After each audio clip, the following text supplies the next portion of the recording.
हमारे इस channel DJ Balkrishna entertainment official को लाल बटन दबाकर सब्सक्राइब करें और साथ में घंटी के निशान को दबाना ना भूलें ताकि सभी नए ऑडियो वीडियो आप तक तुरंत पहुंचे, बिल्कुल मुफ्त।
बउआ तनाई के एक बार से हो भेज दियो मंच पर का आनंद है।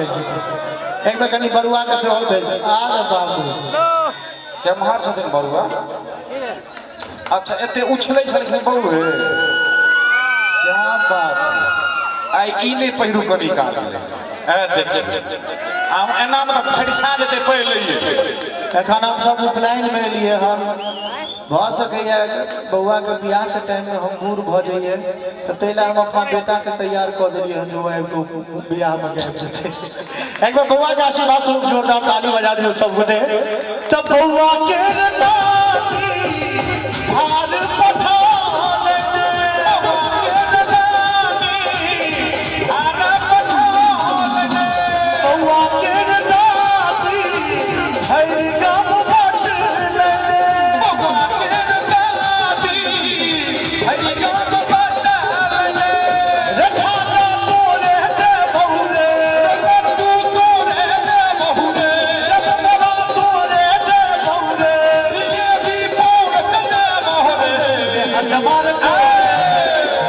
पाकल पाकल घेरा चंद्र